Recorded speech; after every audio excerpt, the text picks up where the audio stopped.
PC방에서 친구와 만나기로 약속하고 집을 나서는 길이었다. 좁은 골목길, 낡은 주택가, 대문 앞에 유난히 튀는 검정색 아우디 한 대가 떡하니 주차되어 있는 것이 눈에 들어왔다. 고급 세단 외제차는 좁은 골목길에서 더욱 이질적으로 느껴졌다. 차창 너머 40대 후반쯤으로 보이는 여성 운전자는 안절부절 못하며 얼굴을 잔뜩 찡그리고 있었다. 차를 이렇게 막무가내로 주차하면 어쩌자는 거야? 짜증 섞인 혼잣말이 밖으로 새어나왔다. 가까이 다가가 보니 상황은 더욱 심각했다. 문제의 차량이 좁은 골목길 한쪽을 완전히 막아선 채 주차되어 있었던 것이다. 골목길 폭이 워낙 좁은 탓에 그 차 때문에 더 이상 차량 통행은 불가능해 보였다. 한마디로 오도 가도 못하는 꽉 막힌 상황. 답답한 마음에 한숨을 내쉬려는 찰나 문득 여성 운전자와 눈이 마주쳤다. 그녀의 얼굴을 확인하는 순간 나는 숨을 멈춘 듯 굳어버렸다. 좀 도와드릴까요? 나도 모르게 입이 먼저 열렸다. 그녀는 나를 올려다보며 당황한 듯 눈을 크게 떴다. 어머나, 우리 정태 벌써 이렇게 컸구나. 이숙 아줌마였다. 엄마의 대학 후배. 어릴 적 용돈을 쥐어주던 넉살 좋던 미숙 아줌마가 눈앞에 서 있었다. 군대를 다녀와서 그런지 더 듬직해지고 남자다워졌네. 정태는 이 아줌마 알아보겠어? 미숙 아줌마는 반가움에 어쩔 줄 몰라 하며 연신 싱글벙글 웃었다. 세월이 흘렀어도 특유의 밝고 활기찬 분위기는 여전했다. 서울에 사시던 미숙 아주머니 아니세요? 어릴 때 저한테 귀엽다고 용돈 자주 주셨잖아요. 제가 기억을 못할 리가 없죠. 하하, 나 역시 반가운 마음에 어색함도 잊고 활짝 웃으며 대답했다. 어머, 초등학생 때 보고 거의 10년 만에 보는 건데 날 기억하네. 미숙 아줌마는 놀라움과 함께 기쁨을 감추지 못하는 표정이었다. 차 때문에 잔뜩 화가 나 있던 얼굴은 온데간데 없이 금세 환한 미소로 가득 찼다. 정태야, 이리 가까이 와봐. 아줌마가 용돈 좀 줄까? 하며 큼지막한 샤넬 로고가 박힌 검은색 백에서 지갑을 꺼내더니 10만 원짜리 수표 3장을 턱 하고 건네주는 것이었다. 뜻밖의 용돈의 당황스러움과 함께 묘한 기쁨이 밀려왔다. 여기까지는 어쩐 일이세요? 용돈을 받아들고 어색하게 묻자 미숙 아줌마는 엄마한테 볼 일 있어서 너희 집에 왔어 라고 짧게 대답했다. 엄마에게 볼 일이 있어 우리 집에 왔다고? 갑작스러운 방문 이유가 궁금했지만 더 캐묻지는 않았다. 나는 자연스럽게 화제를 돌려 막혀버린 골목길 상황을 해결하기 위해 나섰다. 군 입대 전부터 자가 차량으로 2년 이상 운전을 했던 나는 운전병들의 성지라 불리는 계룡대로 차출될 만큼 운전 실력에는 자신이 있었다. 제가 주차 다시 해드릴게요. 자신 있게 말하고 운전석에 올라탔다. 좁은 골목길, 약 30m 정도 되는 거리를 단숨에 후진으로 주차까지 완벽하게 마무리했다. 미숙 아줌마는 놀라움과 감탄사를 연발하며 박수를 쳤다. 어머, 우리 정태가 운전도 이렇게 잘하네. 너무 듬직하다 얘.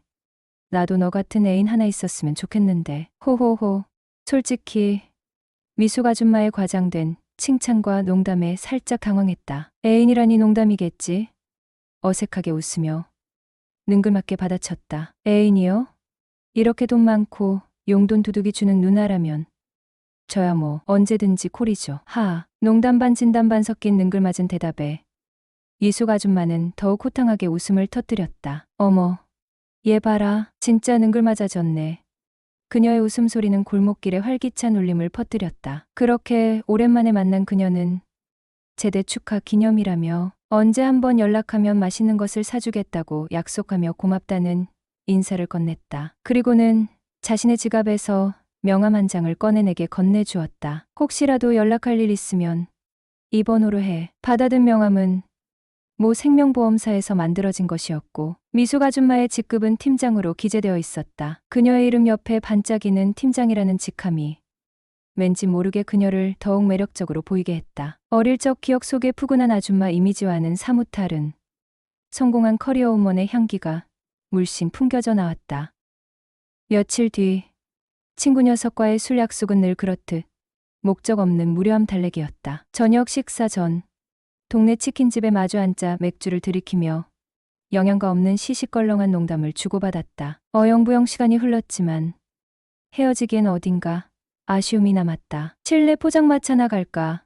무심코 던진 제안에 친구놈은 기다렸다는 듯 고개를 끄덕였다. 그러나 정말로 믿을 수 없을 만큼 얄궂은 우연히 그곳에서 기다리고 있을 줄은 상상조차 하지 못했다. 포장마차 문을 열고 자리를 찾아 두리번거리던 순간 익숙한 얼굴이 눈에 들어왔다. 한 여성이 나를 보며 놀란 듯 눈을 크게 뜨더니 이내 환하게 웃으며 손을 흔드는 것이 아닌가. 정태야, 여기서 또 보네? 미숙 아줌마였다. 예상치 못한 재회에 어색하게 꾸벅 인사를 하고 가볍게 안부를 주고받은 뒤 구석 자리에 엉거주춤 앉았다. 설마 또 엮이는 건 아니겠지?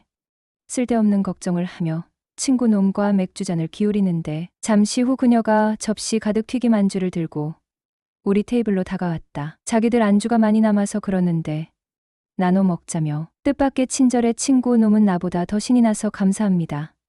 넉살 좋게 인사를 했다. 그것이 시작이었다. 그녀와 친구 놈은 금세 웃음꽃을 피우며 농담을 주고받기 시작했고 입담 좋기로 소문난 친구 녀석은 기다렸다는 듯 능글맞게 합석을 제안했다. 그럼 아예 저희랑 같이 드시는 건 어떠세요? 그녀의 테이블에는 그녀보다 훨씬 어려 보이는 여자 2명이 함께 있었다. 화려하게 차려입은 그들의 모습은 젊은 남자 둘의 합류를 은근히 기대하는 듯했다. 어색한 합석이 시작되고 그녀들은 자신들을 근처 보험회사 동료라고 소개했다. 회식 후 아쉬운 마음에 마음 맞는 사람들끼리 이 차를 즐기러 왔다는 것이다. 술 기운에 발갛게 상기된 얼굴, 보험 설계사 특유의 친화력으로 분위기를 주도하는 모습. 3명 모두 30대 후반에서 40대 중반 정도의 평범한 외모였지만 사람을 대하는 직업답게 자신을 가꾸고 꾸미는 데 능숙해 보였다. 어색함도 잠시 술잔이 오가고 이야기가 무르익을 무렵 3명 중 가장 어려 보이던 여자가 개인적인 사정으로 먼저 자리를 떴다. 자연스럽게 짝이 맞아 파트너가 생겨났다. 친구놈은 35, 돌싱이라는 여자와 짝이 되었고 나는 자연스럽게 미숙 아줌마와 마주 앉아 이야기를 나누게 되었다. 하지만 그때까지만 해도 그녀와 깊은 관계가 될 것이라고는 상상조차 하지 못했다. 그날 이후 나는 그녀를 까맣게 잊고 평범한 일상으로 돌아갔다. 벌써 3년 전의 이야기다. 그렇게 시간은 흘러 나는 28살이 되었다. 우리 가족은 다른 동네로 이사를 했고 나는 대학을 졸업하고 번듯한 회사에 취업도 했다. 모두가 부러워하는 안정적인 삶이었지만 마음 한구석은 늘 공허했다. 2년 넘게 사랑했던 여자친구의 배신으로 깊은 상처를 입은 후 나는 사랑에 대한 두려움에 갇혀버렸기 때문이었다. 누군가를 다시 사랑하고 싶었지만 또다시 상처받을까 두려워 시작조차 못한 채 망설이고 도망치기만 했다. 매일을 슬픔과 무기력감 속에 허송세월하며 그러던 어느 날 우연히 책상 서랍을 정리하다 미숙 아줌마의 명함을 발견했다. 빛바랜 명함 한 장이 잊고 지냈던 기억을 선명하게 되살려냈다. 순간 묘한 호기심과 함께 그리움이 밀려왔다. 그 아줌마는 지금 어떻게 지내고 있을까? 문득 그녀의 안부가 궁금해졌다. 그때 나는 정말 제정신이 아니었던 걸까? 오랜 시련의 아픔과 외로움에 지쳐 돌이킬 수 없는 미친 짓을 저지르고 말았다. 명함에 적힌 전화번호로 망설임 끝에 나는 떨리는 손으로 그녀에게 카톡 메시지를 보냈다. 아줌마, 잘 지내시죠? 얼마 지나지 않아 답장이 도착했다. 어머, 정태야, 너 정말 오랜만이네. 잘 지내? 짧은 메시지였지만 왠지 모르게 예전과는 다른 뉘앙스가 느껴졌다. 좀 더 차분하고 어딘가 모르게 쓸쓸함이 묻어나는 듯한 느낌. 직감적으로 그녀에게 무슨 일이 생겼다는 것을 느꼈다. 나는 조심스럽게 대화를 이어갔다. 네, 아줌마 덕분에 잘 지내고 있어요. 아줌마는 요즘 어떻게 지내세요? 혹시 보험 일은 계속 하세요? 실업자는 안부를 묻고 또 물으며 본론으로 들어가기 위한 탐색전을 펼쳤다. 아줌마, 혹시 무슨 일 있으세요? 궁금증을 참지 못하고 돌직구를 던지듯 물었다. 잠시 침묵이 흘렀다. 답장이 오지 않자 괜히 물어봤나 후회하려는 찰나 긴 메시지가 연달아 도착했다. 정태야, 사실 나 이혼했어. 1년 전에 충격적인 고백이었다. 유부녀인 줄 알았던 그녀가 이혼했다니 예상치 못한 소식에 머릿속이 하얗게 되는 듯했다. 남편이 바람나서 정말 엉망진창으로 끝났어. 지금은 시흥에 집 얻어서 혼자 살아. 메시지에는 짙은 슬픔과 외로움이 배어 있었다. 나 역시 조심스럽게 내 이야기를 꺼내놓았다. 저도 사실 2년 넘게 사귀던 여자친구랑 얼마 전에 헤어졌어요. 여자친구가 바람을 펴서 지금 연애사가 너무 힘들어요. 구구절절 마음속에 묵혀둔 아픔을 쏟아냈다. 그녀는 마치 오래된 친구처럼 내 이야기를 묵묵히 들어주었다. 아이고, 우리 정태도 힘들었겠네. 왠지 모르게 그녀에게 마음이 끌렸다. 비슷한 아픔을 공유하고 있어서일까? 아니면 오래전 포장마차에서의 묘한 인연 때문일까? 한 사람은 이혼, 또 한 사람은 이별이라는 같은 아픔을 겪었다. 오랜만에 통화를 했지만 마치 어제 만난 사람처럼 대화는 자연스럽게 흘렀다. 서로의 안부를 묻고 가끔은 장난스럽게 농담을 던지며 웃기도 했다. 며칠 후 예전 동네 친구와 술 약속이 생겨 친구 동네인 시흥으로 향했다. 약속 시간보다 조금 일찍 도착해서 근처 카페에 앉아 친구를 기다리고 있는데 문득 미숙 아줌마가 머릿속에 떠올랐다. 시흥, 맞다. 아줌마도 시흥에 산다고 했지. 나는 망설임 없이 카톡 메시지를 보냈다. 아줌마, 저 지금 시흥인데 혹시 시간 되시면 얼굴이라도 잠깐 볼 수 있을까요? 기대 반, 걱정 반으로 답장을 기다리는데 금세 답장이 도착했다. 어머, 정말 잘 됐다. 시간 되면 우리 집으로 잠깐 와. 얼굴이나 보자. 뜻밖의 긍정적인 답변에 가슴이 두근거렸다. 나는 약속 장소를 아줌마 집으로 변경하고 설레는 마음으로 그녀의 집을 찾아갔다. 엘리베이터 문이 열리자 복도 끝에서 아줌마가 환하게 웃으며 걸어오고 있었다. 어머, 정태야, 정말 오랜만이구나. 직장 생활은 잘하고 있고. 반가운 목소리에 나도 모르게 미소가 지어졌다. 네, 아주머니가 염려해 주신 덕분이죠.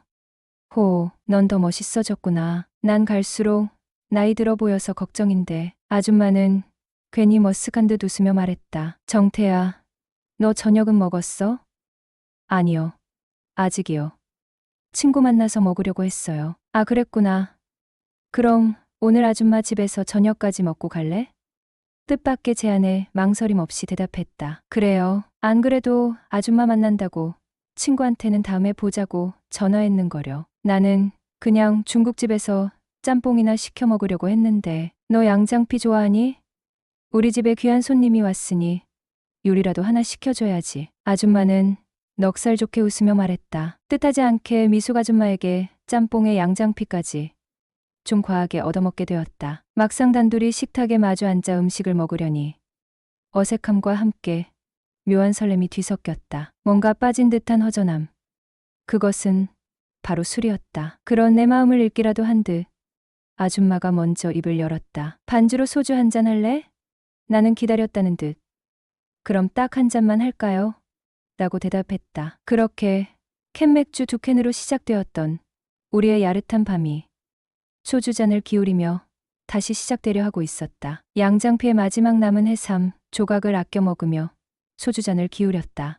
벌써 네 병째. 아줌마의 얼굴은 발갛게 달아올랐고 퀭했던 눈가엔 어느새 촉촉한 물기가 어려 있었다. 나 역시 몽롱한 기분이었지만 나쁘지 않았다. 오히려 묘하게 설레는 감정이 가슴 한켠을 간지렸다. 아, 이제 슬슬 가봐야 할 것 같아요. 대리 불렀거든요. 그러자 아줌마는 아쉬운 표정을 지으며 고개를 끄덕였다. 벌써 시간이 이렇게 됐나? 참 빠르네. 정말 그랬다. 어색했던 초반을 지나 양장피를 휘젓고 소주잔을 부딪히며 속 깊은 이야기를 나누다 보니 밤은 어느새 깊어 있었다. 속으로 아쉬워하며 자리에서 일어나려는데 아줌마가 툭 하고 말을 던졌다. 한 잔 더 하고 갈래? 예상치 못한 제안에 순간 숨이 멎었다. 늦은 시간까지 함께 있고 싶었지만 괜히 부담스러워할까봐 혹은 선을 넘는 건 아닐까 망설였던 내 마음이 무색해지는 순간이었다. 애타던 갈증이 한 번에 해소되는 기분이었다. 정말요? 좋아요. 내 적극적인 반응에 아줌마는 살짝 미소 지으며 냉장고로 향했다. 캔맥주 2개를 꺼내 능숙하게 따더니 하나는 내게 건네고 나머지 하나는 자신이 들었다. 그리고 소파에 털썩 앉으며 나를 빤히 바라봤다. 아줌마랑 노니까 재미없어서 집에 일찍 가려던 거지? 아줌마 무슨 말씀을요? 재미없긴 누가요? 저 진짜 오늘 너무 즐거웠어요. 진심이었다. 처음엔 어색하고 불편할 줄 알았다. 나이 차이도 있었고 아줌마라는 단어가 주는 거리감도 있었으니까. 하지만 막상 이야기를 나누다 보니 편안하고 유쾌했다. 무엇보다 솔직했다. 나 역시 어느새 속마음을 털어놓고 있었기 때문이었다. 양장피는 핑계였을지도 모른다. 어쩌면 아줌마라는 사람이 나를 편안하게 만들고 끌리게 하는 묘한 매력이 있었던 건지도. 아줌마, 솔직히 말하면 저 예전부터 아줌마 좋아했는거려. 하하, 얼굴이 화끈거렸다. 술 기운 때문인지 아니면 쑥스러움 때문인지 알 수 없었다. 어색함을 감추려 괜히 큰 소리로 웃으며 캔맥주를 들이켰다. 순간 정적이 흘렀다. 그 침묵이 어색해질 즈음 아줌마가 천천히 입을 열었다. 어머, 그랬니? 나도 사실은 예전부터 너 같은 애인 있었으면 좋겠다고 생각했었는데. 호호호. 웃음으로 흐려진 말끝. 하지만 그 속에는 묘한 떨림과 설렘이 섞여 있었다. 나는 그녀의 눈을 똑바로 바라보며 물었다. 정말이에요? 농담 아니죠? 글쎄 농담일까? 진담일까? 나는 숨을 크게 들이쉬고 떨리는 목소리로 다시 물었다. 만약 진담이라면요? 진담이면 오늘 우리. 근데 너랑 나랑은 서로 마음이 있다 해도 연인 사이가 될 수 없잖아? 그렇긴 하죠. 더 이상 무슨 말을 해야 할지 몰랐다. 이대로 끝인가? 이 설레는 감정은, 이 야릇한 밤은 결국 아무것도 아닌 걸로 끝나버리는 걸까? 아쉬움과 실망감이 밀려왔다. 그때 아줌마가 조용히 입을 열었다. 그러니까 비밀스럽게 만나는 건 어때? 2년 전 우리 좋았잖아. 너무 짧아서 아쉽기도 했고 멍해졌던 머릿속에 번개가 치는 듯했다. 비밀스럽게 만나자고? 이게 지금 무슨 말이지? 나는 숨을 죽이고 그녀의 다음 말을 기다렸다. 비밀 친구 같은 거, 그 단어가 입안에서 맴돌았다. 비밀스럽게 만나는 친구, 남들이 모르게 둘만 아는 특별한 관계. 나는 망설일 틈도 없이 본능적으로 대답했다. 그래요. 비밀 친구 좋아요. 지금 나에게 중요한 것은 아줌마와 조금이라도 더 가까워질 수 있다면 어떤 관계든 상관없다는 것이었다. 나머지는 몸으로 말해줄래? 그때처럼. 순간 숨 막히는 정적이 흘렀다. 정말 괜찮으시겠어요? 마지막으로 확인하고 싶었다. 돌이킬 수 없는 선을 넘는 것이 두려웠던 걸까? 아니면 혹시라도 아줌마가 후회할까봐 걱정했던 걸까? 내 질문에 아줌마는 말없이 나를 응시했다. 시간이 멈춘 듯한 짧은 순간. 그리고 그녀는 천천히 고개를 끄덕였다. 괜찮아. 근데 나 사실 조금 떨려. 솔직한 고백에 나도 모르게 웃음이 나왔다. 나 역시 마찬가지였다. 심장이 터질 것처럼 쿵쾅거리고 손끝이 미세하게 떨렸다. 하지만 두려움보다 설렘과 기대가 훨씬 더 컸다. 저도요. 하지만 좋아요. 그렇게 우리는 서로의 비밀 친구가 되었다. 그녀는 15많은 연상의 여인이었다. 우연히 닿은 연락은 일상처럼 카톡 메시지를 주고받는 사이로 이어졌다. 톡톡 경쾌한 알림음이 울릴 때마다 설렘이 스며들었지만 화면 너머 그녀의 실제 나이를 알게 된 순간 숨 막힐 듯한 놀라움이 엄습했다. 아, 맞다. 엄마 친구였지. 현실은 냉정하게 선을 그었다. 그녀는 감히 닿을 수 없는, 넘어서는 안 될 존재였다. 결국 상처받을 사람은 나뿐일 거라는 불안감이 짙게 드리웠다. 인연의 끈을 놓아야 한다고 스스로에게 끊임없이 되뇌며 그녀와의 거리를 두려워했었다. 하지만 운명은 잔인하게도 예상치 못한 순간에 감정의 소용돌이를 몰고 왔다. 그녀가 전 남편에게 깊은 상처를 입고 홀로 힘든 시간을 보내고 있다는 사실을 알게 되었을 때 이성은 마비된 듯 발길은 이미 그녀의 집으로 향하고 있었다. 아줌마, 괜찮으세요? 정태야, 나 괜찮다니깐. 여기까지 웬일이야.